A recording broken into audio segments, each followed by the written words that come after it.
I have to say I was rebellious. One girl, she took her purity and she gave it to someone who begged for it. So she gave it away. She gave away her purity. He threw it on the ground.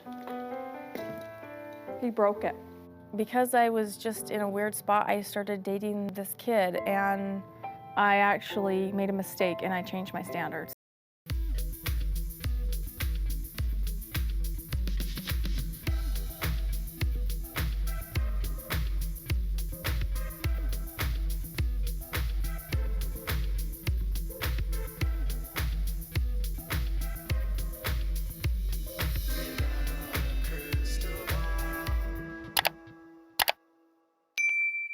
Hey everyone, it's Katie from Without a Crystal Ball. Welcome back to my channel. It's Wednesday, January 25th, 2023.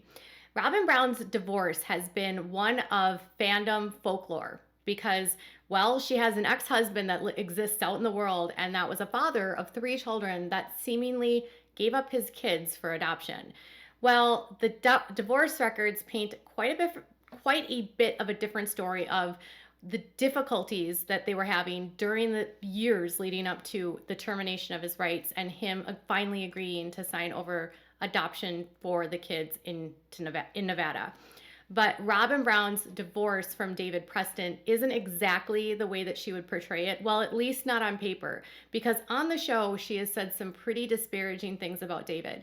And I don't think either side is perfect. After reading this, I think they were both awful to each other. And I think they probably just did not get along. But what I thought was weird is she makes a lot of claims about how horrible he is, and she doesn't seem to take into account her behavior or how her behavior impacted him. A lot of the times when I was reading through the documents, I kind of felt like I can see why he gave up. He was up against a machine with TLC. She was always filming. They started to get wealthy and he couldn't keep up with their money. He had no money compared to them. And on top of that, she was disparaging him all the time on national television.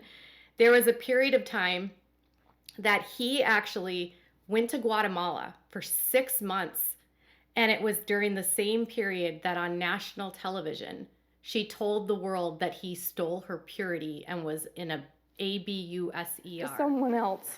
He kind of stole it from me. And this was supposed to be yours. But I gave it to someone else, and I'm so sorry.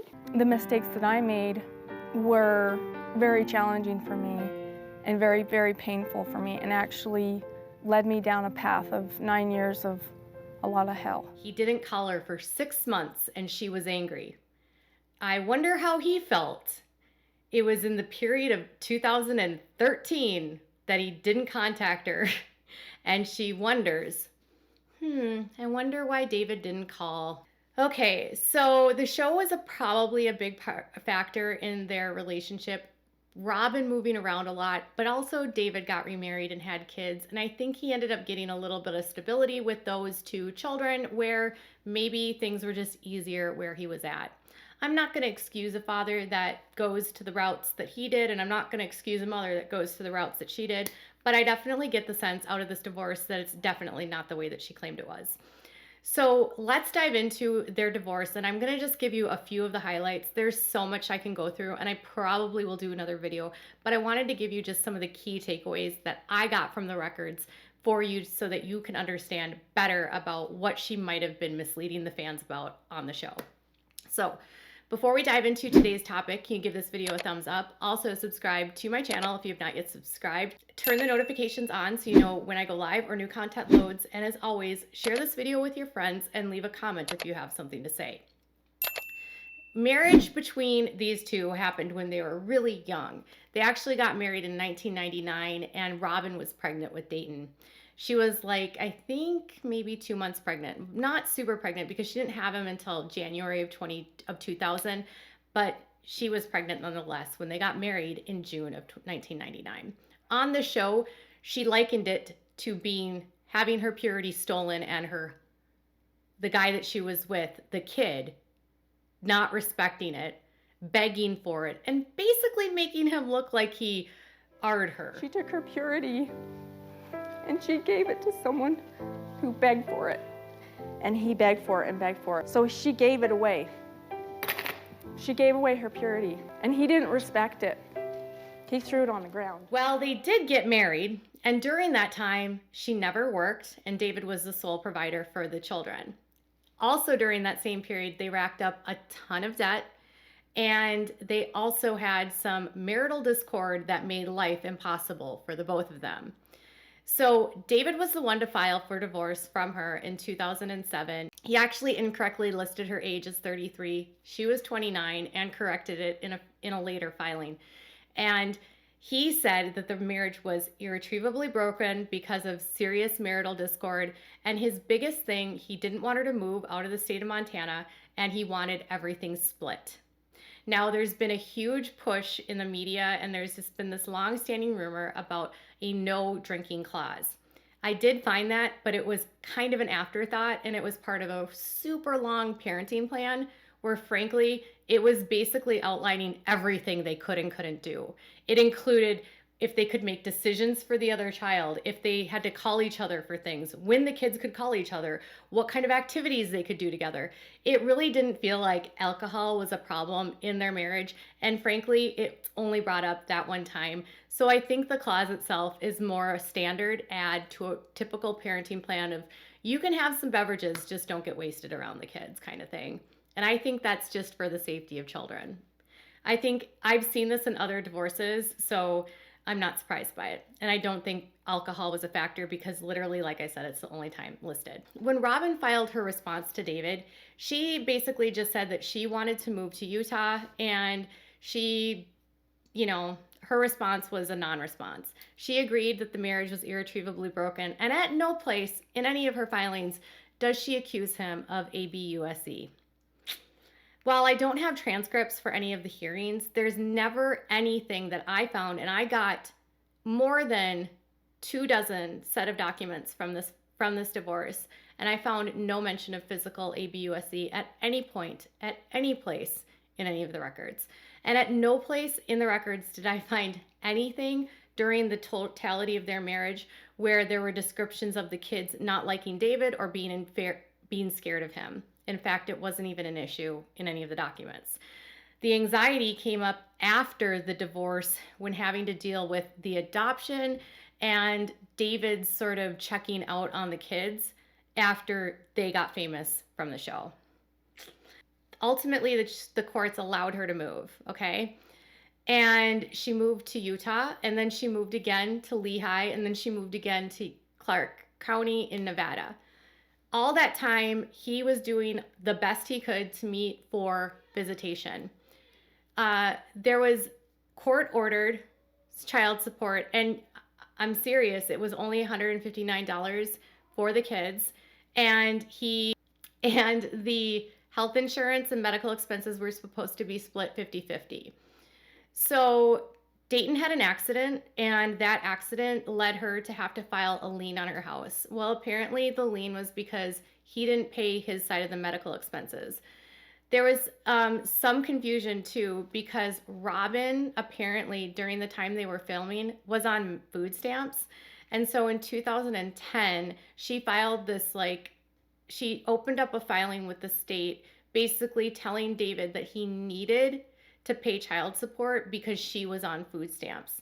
And that was open from 2010 until 2012. They actually closed it in 2012, and in a letter that they sent to him said that he didn't have to pay any child support up until after that date, but he would still be responsible for what he had been due during that period where whatever the months were that she was on food stamps.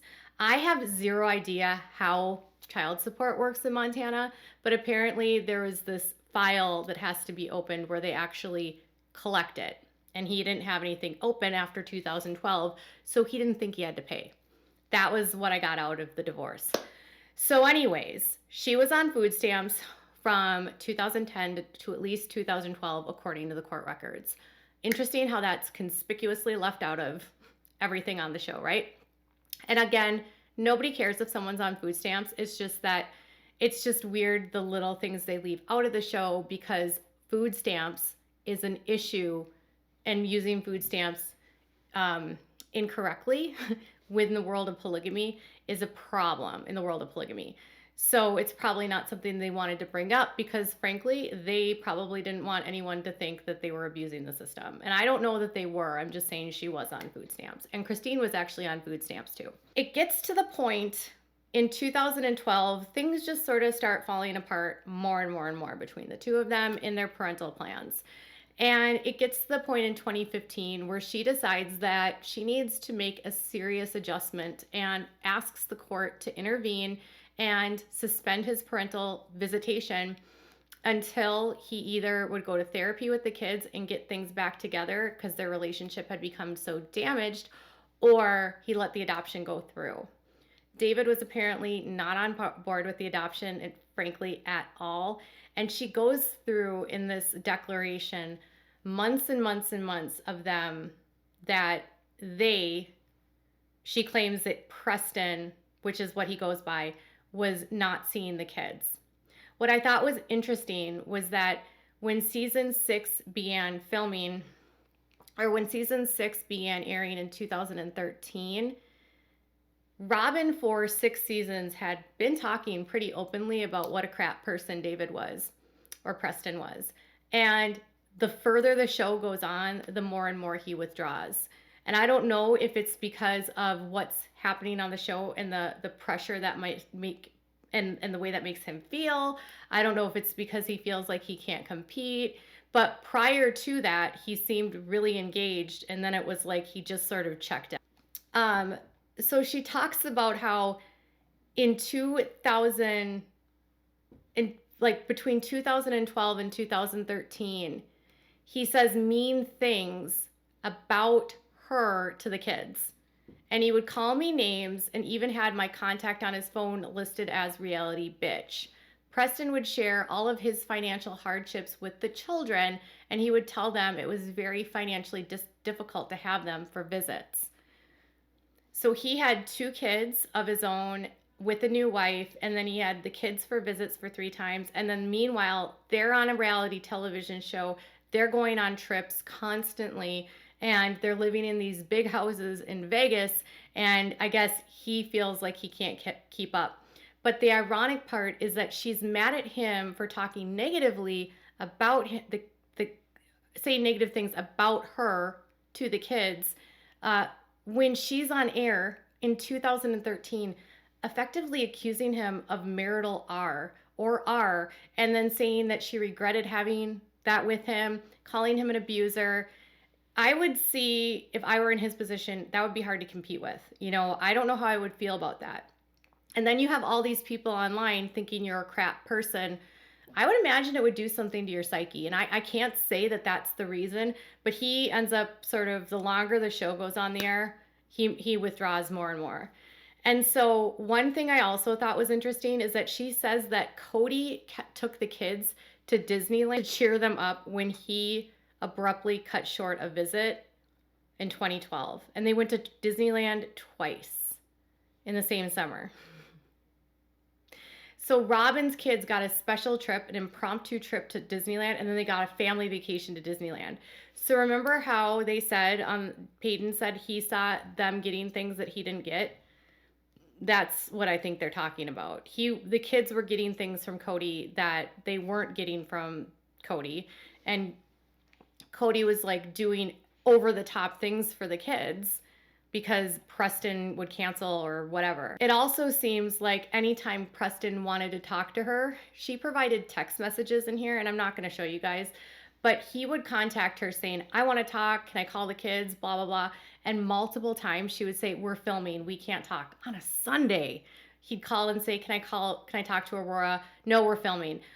He'd call and say, I'd like to talk to Brianna. Oh, we're filming. So she would use we're filming as an excuse a lot, and I don't know if they were actually filming or if they were filming. But the fact of the matter is that the filming excuse was used a lot when he was trying to make contact with his kids. Check this out. He has the kids from June 19th through July 7th in the summer of 2013. Sister Wives season 6 ends up debuting on July 21st. So 2 weeks later. Mr. Wise season 6 was actually super long, and it aired from July 21st until February of 2014. During that entirety, he didn't talk to them. And it could be because on the 6th episode, she accuses him of basically R-ing her. And that aired in August of 2013. When the season ended, it was February 14th, 2014. She says he didn't call the kids from July until January of 2014. He told me later on the phone when I confronted him about not calling that he had been in Guatemala and that is why he didn't call. I'd asked him why he wasn't paying child support, and he told me that I didn't need the child support. I also told him that he had a lot of medical bills that we needed help with. He told me that he had no intention of helping pay the medical bills. I told him that the kids were concerned that he didn't call for so long, and he just gave excuses that he was out of the country. I told him that he should have told the kids, and he said that he and his wife might move to Guatemala. He didn't take the kids for Thanksgiving 2013. In 2014, he never called or texted to set up agreements to take his kids for spring break. So the crux of their relationship issues literally start falling apart the more she talks badly about him on the show. And I don't know if it's correlated, but don't you think it's kind of weird that in the same period that she's trash talking him on the show, he goes way out of the country to Guatemala, and he's out of the country and he might move there? That sounds like a guy that's trying to get away from the crap online and maybe the perception that's online. And that's just me speculating, but she seems pretty not aware of how the show might have impacted him. And I'm not saying that what he's did was right. I'm just saying, I don't know, if you had your ex-wife calling you basically a rapist on national television, how would you feel? Would that affect your parenting time? And then she lives out of state and she's on a show and she makes way more money and then she's contacting you all the time. I think the breakdown had a lot to do with the show, frankly. And I think he probably got tired of being disparaged. And I think he felt frustrated because he couldn't keep up with Cody. And I think at the end of the day, she doesn't see how her behavior impacts people. I understand the kids needed a father, but even up until the adoption, he didn't want to give up his rights and he wanted to be in their lives. But again, he didn't feel like he could compete with Cody and the show and the reality TV fame.